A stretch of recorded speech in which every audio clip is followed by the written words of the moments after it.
Bonjour Jean-Michel Blanquer. Bonjour. Vous êtes directeur général de l'ESSEC et vous venez de publier L'école de demain, proposition pour une éducation nationale rénovée aux éditions Odile Jacob. Alors la première question que j'ai envie de vous poser, c'est de quoi l'école est-elle malade aujourd'hui ?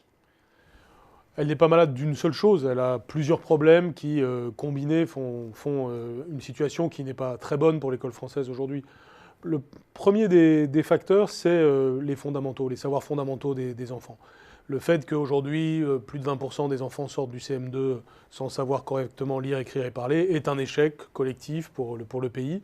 Même si c'est un problème qu'on peut retrouver dans d'autres pays comparables, on peut évidemment faire mieux. Et c'est pourquoi dans le livre, j'insiste énormément là-dessus, et notamment sur ce qui se passe dans les premières années de la vie, jusqu'à 7 ans. Comment est-ce qu'on installe le vocabulaire chez l'enfant ?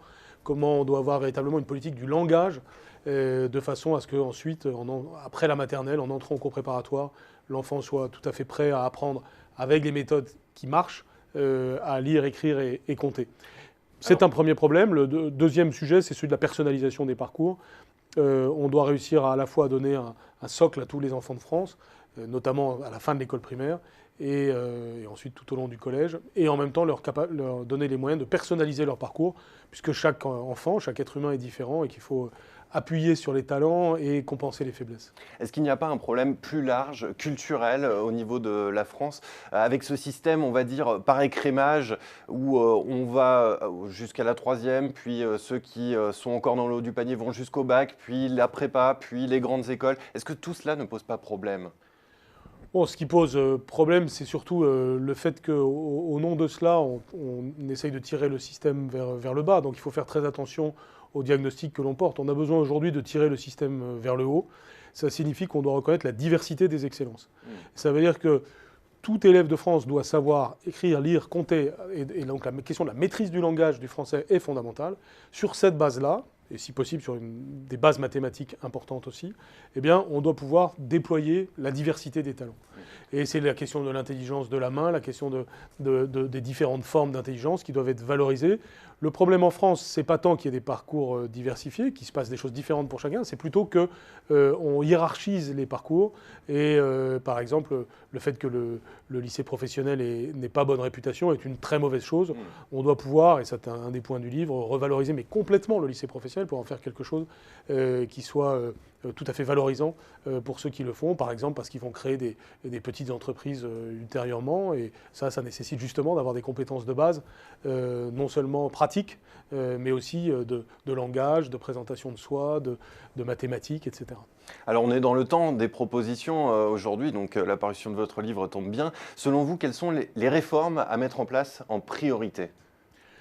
Il n'y en a pas une seule, il y a une série de choses à faire. Les grands principes, c'est premièrement une politique pédagogique à l'école primaire qui permette d'ancrer les fondamentaux chez tous les enfants. Donc là, je détaille évidemment dans le livre comment s'y prendre, par quels moyens passer. Je m'appuie pour cela sur les sciences cognitives, sur l'expérience et troisièmement sur la comparaison internationale. Ces trois piliers que sont l'expérience, la science et la comparaison internationale me paraissent être décisifs pour mener des politiques publiques.